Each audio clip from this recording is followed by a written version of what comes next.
Bismillahirrahmanirrahim. Alhamdulillahi rabbil alamin. Salatu wassalamu ala Rasulillah ma ba'd. Allahumma anfa'na bima 'allamtana wa 'allimna ma yanfa'una wa zidna ilman. Allahumma rabbana atina fid dunya hasanah wa fil akhirati hasanatan wa qina adzaban nar. Assalamualaikum warahmatullahi wabarakatuh. Alhamdulillah, kembali kita memuji dan mengagungkan Allah Subhanahu wa taala yang telah mengistiqomahkan hati kita. Karena sesungguhnya keistiqomahan untuk beribadah kepada Allah Subhanahu wa taala itu tidak bisa dibayar dengan harta yang berlimpah, dengan jabatan yang mewah, kekuatan yang sangat kuat, sebagaimana banyak di antara kita yang menginginkan dia dan keluarganya di atas ketaatan kepada Allah. Dia terus mengupayakan seluruh hartanya, dia mengupayakan seluruh tenaganya, misalnya agar anaknya beristiqomah di atas ketaatan kepada Allah. Akan tetapi sebagaimana yang Allah kabarkan dari bacaan imam kita, tidak boleh kita mengistiqomahkan seseorang illa ayyasha Allah, kecuali siapa yang diistiqomahkan oleh Allah Subhanahu wa taala. Maka dari itu hendaknya kita senantiasa mensyukuri nikmat hidayah ini. Nikmat kita diberi petunjuk oleh Allah Subhanahu wa taala.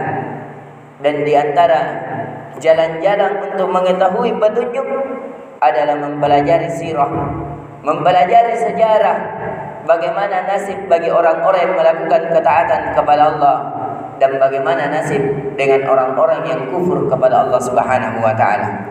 Khususnya kita alhamdulillah telah mempelajari dari kisah Nabi sallallahu alaihi wasallam, begitu pula dengan sahabatnya, yaitu Abu Bakar radhiyallahu an. Jadi Nabi meninggal di tahun 11 Hijriah.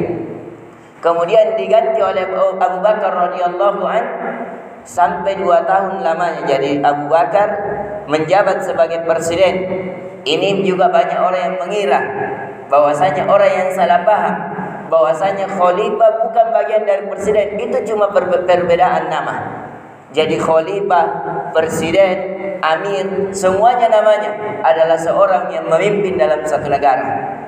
Kemudian Abu Bakar meninggal setelah 2 tahun menjabat, kemudian diganti oleh Umar radhiyallahu an. Dan alhamdulillah telah kita kisahkan kisah Umar bin Khattab radhiyallahu an, bagaimana keberaniannya, bagaimana dia menghabiskan harta dan jiwanya untuk menolong agama Allah Subhanahu wa taala.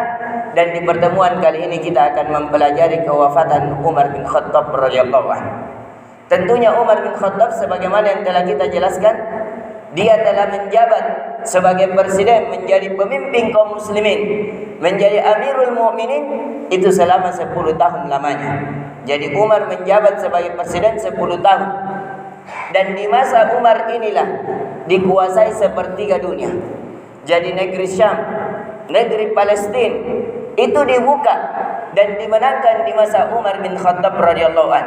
Bahkan negara yang besar yang diagung-agungkan di hari ini seperti Persia, kalau orang bahasa Arabnya Al-Faris. Faris itu dahulu itu ditaklukkan oleh Umar bin Khattab.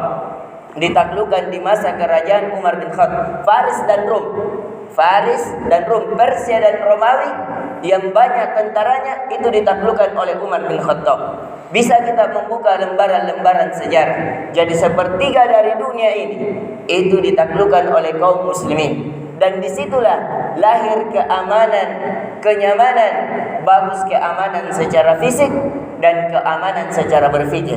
Akan tetapi disinilah ketika ditaklukkan Faris, maka Faris mengirim seseorang, yaitu dari kalangan orang munafik yang masuk ke dalam kaum muslimin, badan-badan kaum muslimin. Bahkan dia tinggal di kota Madinah, masuk ke dalam Islam. Agar kenapa? Agar dia bisa mempelajari Islam secara dalam dan menghantam Islam secara sembunyi-sembunyi. Maka dikirimlah Abu Lu'lu' al-Majusi. Abu Lu'lu' al-Majusi ini kiriman diplomatik dari orang-orang Faris untuk membunuh Umar bin Khattab. Untuk membunuh Umar bin Khattab. Jadi Abu Lu'lu' al-Majusi ini masuk ke dalam Islam. ketika melakukan salat subuh, kalau salat subuhnya dahulu para sahabat tidak ada lampu sehingga masih gelap. Abu Lu'lu'ah ini telah memegang pisau di bagian perutnya, dan pisau itu telah diracuni olehnya, sehingga ketika dia solat di belakang Umar bin Khattab radhiyallahu anhu pada saat solat subuh, dia tiba-tiba langsung ketika Umar bin Khattab ingin melakukan rukuk, dia menikam Umar bin Khattab dari belakang.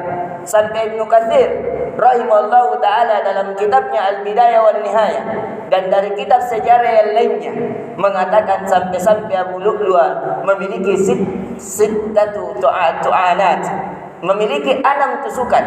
Jadi Abu Lu'lu'ah ketika melakukan salat subuh itu tiba-tiba menikam Umar bin Khattab dengan 6 tikaman. Sampai-sampai di riwayat lain katanya karena Umar setelah itu tidak langsung mati, tapi memiliki beberapa hari kemudian meninggal.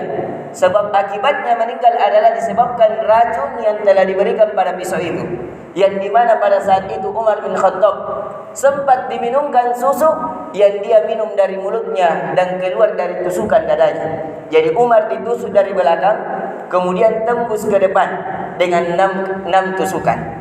Jadi Umar bin Khattab meninggal itu disebabkan karena dia ditusuk oleh orang munafik, masuk ke dalam Islam tapi bukan ingin memperbaiki keislamannya, memperbaiki akhlaknya, menolong agama Allah, tidak, akan tetapi masuk ke dalam Islam agar bisa membunuh pemimpin kaum muslimin. Karena pada saat zamannya Umar terjadi keadilan, orang yang lemah itu dikuatkan oleh Umar, orang yang susah dilapangkan oleh Umar. Tidak ada, bahkan Umar pernah terjadi masa paceklik di masanya. Umar sampai-sampai bersumpah kepada Allah tidak ingin makan kecuali dengan minyak dan roti, kecuali seluruh rakyatnya telah makan dengan makanan yang enak. Itulah yang dilakukan oleh Umar bin Khattab radhiyallahu an, dan insyaallah taala kita akan melanjutkan dari kisah setelahnya, yaitu kisah Utsman bin Affan. Dan adapun Abu Bakar meninggal radhiyallahu an disebabkan sakit. Jadi Abu Bakar sakit, kemudian berwasiat agar digantikan oleh Umar, dan sudah kita pelajari bahwasanya pergantian presiden boleh di beberapa tahapan, boleh dengan adanya orang yang diwasiatkan untuk menggantikannya. Yang kedua, boleh dengan cara dipilihnya sepakatnya sebagaimana Umar. Ketika Umar mau meninggal dunia, maka dia memilih 6 sahabat.